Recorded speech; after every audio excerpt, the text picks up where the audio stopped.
مامو یک بر مو زن давай یک بر زن کنی یک بر زن Ты что делаешь? من نمیدونم یا در یک نوشیدگی هن یا که نمیدونم نو امروی برش نوشیدگی هن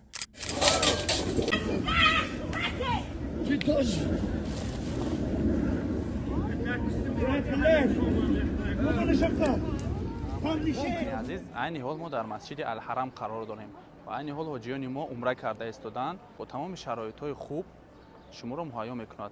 در تورهای ما داخل می‌شوند خورد و خوراک، مهمانخانه‌ها در نزد مسجد الحرم، تماشای جای‌های زیارتی و غیر زیارتی، یعنی ما به دیگر شهرها شما را می‌بریم تماشا می‌کنیم و خاطر رسان می‌کنیم که از طرف کانال بابای لنگری کسی که به ما مراجعت می‌کند به نهایت توفه‌های خوب، تخفیف‌های خوب داریم و 24 ساعت واتساپ ما، اینستاگرام ما کار می‌کند. می‌خوایم که این صبرین می‌خوایم که برین همین حدیثه را با چیمولتون همین گاوگو در میشوش در جوشش بدین مرحمت عمرو میبره زنگ بزنین ما در خدمت میریم گرمی حدیثه را با چشم فتون اپ و خوار و اکا و دو دارو میبینیم ما نمیگوییم زوره ما نمیگوییم ما گریم با خواست الله ساق برده اولش خدا سلامت میوریم نمرو میبره زنگ بزنین ان شاء الله ما در خدمتیم این ماشینو در خدمت ما باش. السلام علیکم برادرای عزیز، امیدوارم که خوب هستین، ساق سلامت هستین.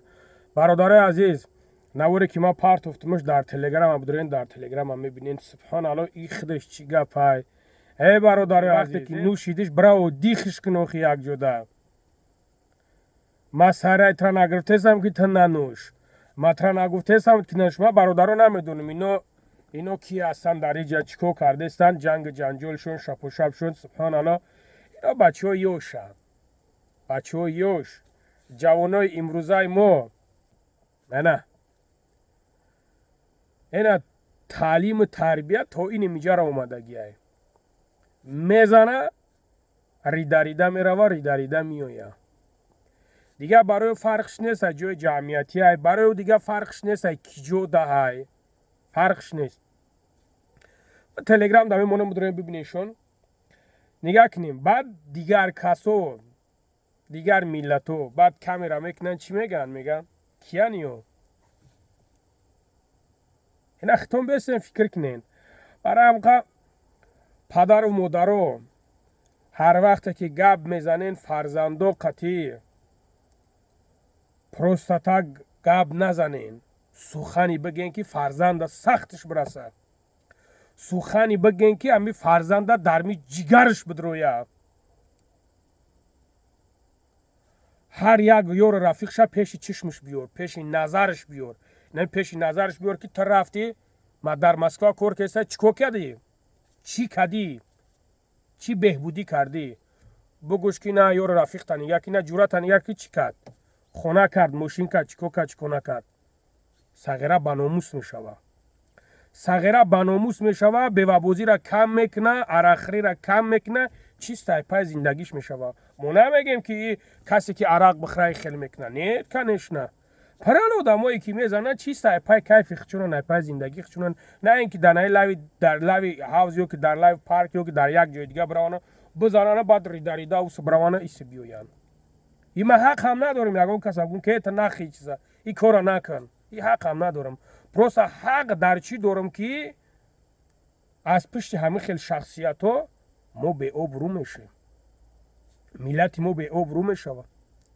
زبان کوتاه میشیم ای تک میشینیم میخیزید تاجیک پروسا کو همه چیزو را در جاهای پرتوفتگی هن که شما همینو را نمیبینین اگر همین را شما ببینین که چی کامنتاریات ها چی گپو چی چیزایی نمیگن از پشتی کی از پشتی 2 کس از پشتی 3 کس از پشتی 4 کس یکی ملت گجا میروه یا قومی کلون گجا میروه 3-4 نفر گجا میروه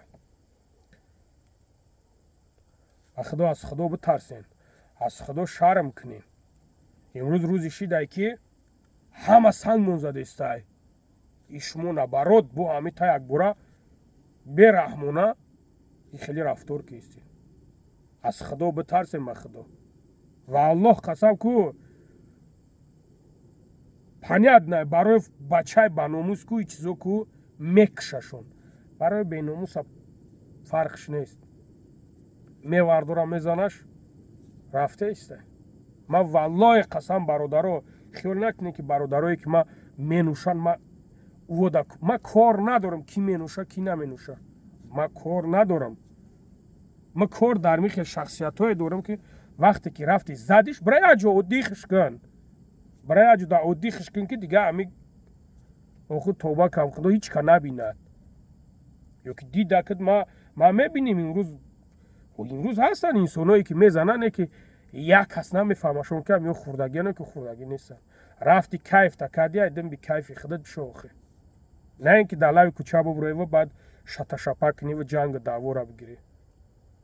زورت به یک زنک نرسید. زنک چهار تا اوج میکنه میزند زمین میکفه. درد میکنه علم میکنه که امروز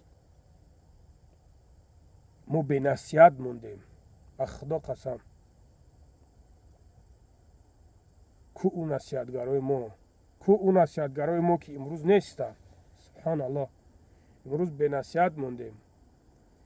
نصیحت موندیم به همینجا اومدیم رسیدیم.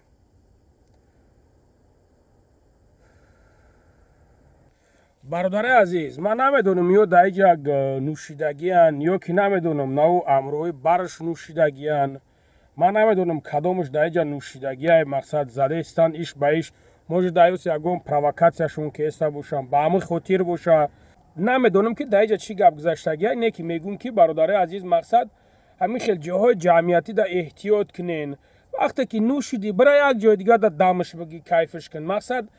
مقصد در این است که یک کار خطا میکنی کامیرات میکنن و پارتیانت ویس ملت هم میگن. شما از اختون پریکراس نمیدونین که همین مردم ما را چقدر سنگ زده استن. از همین کارها شما باید احتیاط کنین و احتیاط باشین که در تمام جا یک کس که یک کار میکنه نام ملت رفته است. برای هم برادر عزیز موجود امروهاش پیام باشن اونجا چند نمود انسان اونجا بسیار ملت ها میتوان نگاه کنین ده برادر نمیدونم نه به هر حال برادر عزیز احتیاط کنین. گپی مرا بگیرین سخنی مرا بگیرین ننوشین سماکتون جمع کنین جورا از پس زندگیتون شین نکنین. الله شاهد است. پشیمان میشین به درجه پشیمان میشین که دیرتون میشه بعد دو چقدر فایده تون نمیکنه. این خیلی برادر عزیز